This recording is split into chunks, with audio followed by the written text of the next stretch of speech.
Assalamualaikum warahmatullahi wabarakatuh. Halo, kami dari kelompok 2. Pada video kali ini, kami akan mempresentasikan mengenai faktor-faktor produksi spesifik dan distribusi pendapatan sebagai tugas mata kuliah Ekonomi Internasional yang diampu oleh Bapak Dr. Nafik Umurul Hadi. Sebelumnya, perkenalkan anggota kelompok kami, saya Sri Rahayu sebagai moderator dan pemateri. Perkenalkan, nama saya Rikawati Suyatno, saya sebagai pemateri 1. Perkenalkan, saya Dia Sasti Purnamasari sebagai pemateri 3. Perkenalkan, saya Cindy Novia, saya sebagai pemateri 4. Baik, materi pertama akan saya sampaikan.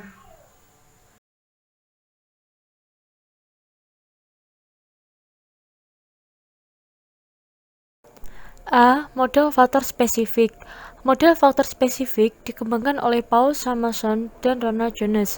Model ini mengasumsikan adanya suatu perekonomian rekaan yang hanya memproduksi dua jenis barang, dan perekonomian tersebut bisa mengalokasikan seluruh tenaga kerjanya di antara kedua sektor tersebut. Namun, model faktor spesifik memperhitungkan adanya faktor-faktor produksi lain di luar kerja. Jika tenaga kerja merupakan faktor produksi yang bisa berpindah dan dapat beralih antara sektor, faktor-faktor produksi lain dipandang spesifik, yang artinya faktor-faktor produksi tersebut hanya dapat digunakan dalam menghasilkan barang-barang tertentu secara baku sehingga tidak dapat berpindah-pindah. 1. Asumsi-asumsi model. Asumsi-asumsi model perekonomian domestik tidak cuma memiliki satu jenis faktor produksi saja, melainkan 3, yaitu tenaga kerja, modal, dan tanah. Sedangkan makanan diproduksi dengan menggunakan tanah dan tenaga kerja yang sama sekali tidak menggunakan modal. Oleh karena itu, tanah dan modal merupakan faktor-faktor produksi spesifik yang hanya dapat digunakan dalam kegiatan produksi atas salah satu barang saja.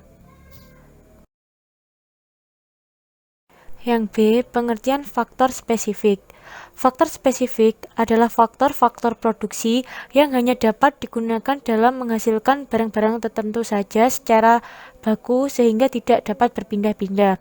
Sebagai contoh, tong-tong untuk membuat bir dan mesin cetak untuk membuat badan-badan mobil tidak bisa saling menggantikan, sehingga peralatan atau faktor produksi ini bersifat spesifik atau terkait pada sektor industri masing-masing. Materi selanjutnya akan disampaikan teman saya, Sri Rahayu. Sri Rahayu, dipersilakan. Baik, materi selanjutnya akan saya sampaikan. Peraga 3.1. Melukiskan hubungan antara input tenaga kerja dan output manufaktur.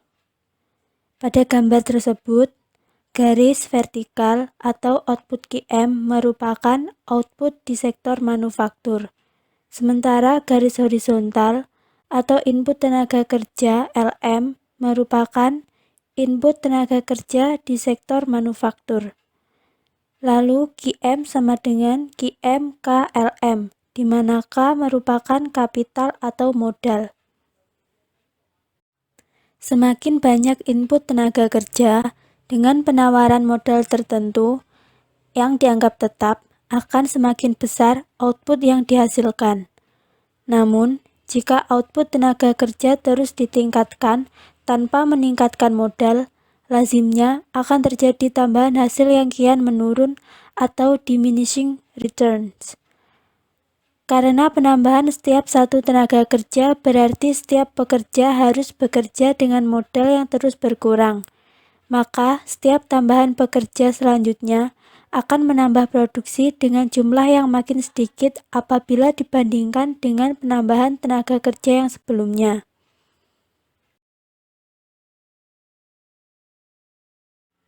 Peraga 3.2. Produk marginal tenaga kerja. Pada kurva ini, garis vertikal atau MPLM merupakan produk marginal tenaga kerja di sektor manufaktur, sementara garis horizontal atau RM merupakan input tenaga kerja di sektor manufaktur.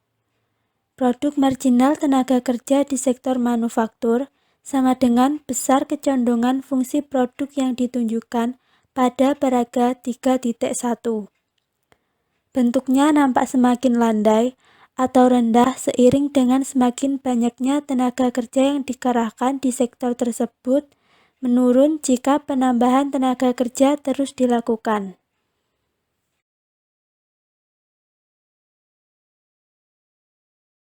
Dua, harga, upah, dan alokasi tenaga kerja. Sebagai langkah awal tenaga kerja di setiap sektor, keuntungan maksimum akan tercapai bila pengusaha menggunakan tenaga kerja sampai ke suatu titik tertentu, di mana nilai yang dihasilkan oleh tambahan 1 jam kerja sama dengan biaya tenaga kerja selama 1 jam di sektor manufaktur. Jika W adalah simbol bagi tingkat upah kerja, maka kalangan pengusaha atau majikan akan menyerap pekerja sampai batas di mana MPLM dikali PM sama dengan W, di mana MPLM merupakan produk marginal tenaga kerja di sektor manufaktur, PM merupakan harga di sektor manufaktur, dan W merupakan gaji. Materi selanjutnya akan disampaikan oleh teman saya, Dia Sasti. Baik, untuk materi selanjutnya akan saya sampaikan penentuan harga relatif. Di dalam model faktor spesifik, harga relatif atas produk manufaktur yang lebih tinggi akan menyebabkan peningkatan output manufaktur secara relatif terhadap output makanan. Karena itu, kurva penawaran relatif RS tersebut berbentuk menanjak dari kiri bawah ke kanan atas. Keseimbangan kuantitas dan harga relatif akan ditentukan oleh perpotongan RS dengan kurva permintaan relatif RD. Kurva permintaan relatif yang diilustrasikan oleh garis RD yang menurun dari kiri atas ke kanan bawah. Keseimbangan harga relatif PM atau PF dan output relatif HM atau HF ditentukan oleh perpotongan RS dan RD. 3. Harga-harga relatif dan distribusi pendapatan. Dampak yang diakibatkan oleh terjadinya perubahan harga relatif terhadap distribusi pendapatan, kenaikan harga relatif atas produk manufaktur. 1. Mengetahui bahwa kurva permintaan terhadap tenaga kerja di sektor manufaktur akan bergeser ke atas sebanding dengan kenaikan PM. Sehingga jika PM naik 10%, maka kurva yang dinyatakan oleh PM kali MPLM juga naik 10%. 2.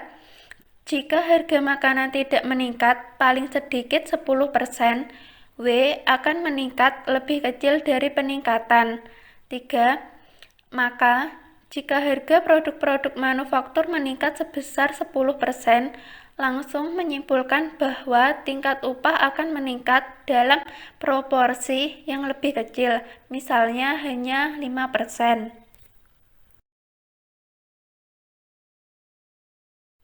Selanjutnya, C. Perdagangan internasional dan model faktor spesifik. Menurut Krugman dan Obstfeld 1994, alasan perdagangan internasional dapat menyumbangkan keuntungan perdagangan yaitu 1. Negara berdagang karena mereka berbeda satu sama lain.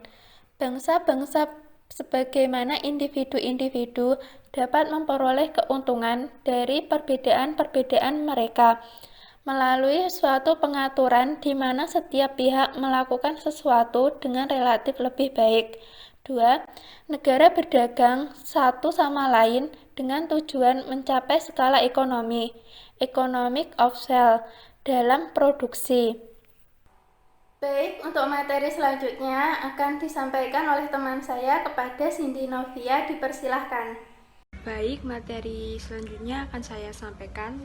Distribusi pendapatan keuntungan perdagangan. Pendapatan menurut Samuelson berarti penerimaan total atau kas yang diperoleh oleh seseorang atau rumah tangga selama periode waktu tertentu atau biasanya 1 tahun. Pendapatan terdiri dari penghasilan tenaga kerja, penghasilan atas milik atau seperti sewa, bunga, dan dividen, dan tunjangan transfer pemerintah. Jadi, distribusi pendapatan adalah pembagian penerimaan total atau kas yang diperoleh oleh seseorang atau rumah tangga selama periode waktu tertentu atau biasanya 1 tahun. Ada 3 keadaan yang membuat spesialisasi dan perdagangan tidak selalu bermanfaat bagi suatu negara. Yang pertama, ketidakstabilan pasar luar negeri. Yang kedua, keamanan nasional. Ketiga, dualisme. Ekonomi politik perdagangan. 1. Kebijakan perdagangan yang optimal. Apabila suatu negara ingin memaksimumkan kesejahteraan penduduknya, jika setiap orang memiliki selera dan pendapatan yang persis sama, maka pembacaannya pemerintah akan memilih kebijakan-kebijakan yang bisa membuat kesejahteraan setiap individu sebaik mungkin. Yang kedua, masalah distribusi pendapatan dan politik perdagangan. Ketimpangan pendapatan menunjukkan adanya masalah ketimpangan distribusi pendapatan per kapita antar kelompok masyarakat. Menurut Todaro 2009, bagian pendapatan yang diterima golongan penduduk berpendapatan tinggi jauh lebih besar. Di samping itu, diperkuat pula oleh laju pertumbuhan ekonomi yang jauh lebih tinggi. Proses ini telah menyebabkan yang kaya menjadi semakin kaya, yang miskin semakin miskin. Baik, sekian presentasi dari kelompok kami. Apabila ada kesalahan, kami mohon maaf. Wassalamualaikum warahmatullahi wabarakatuh.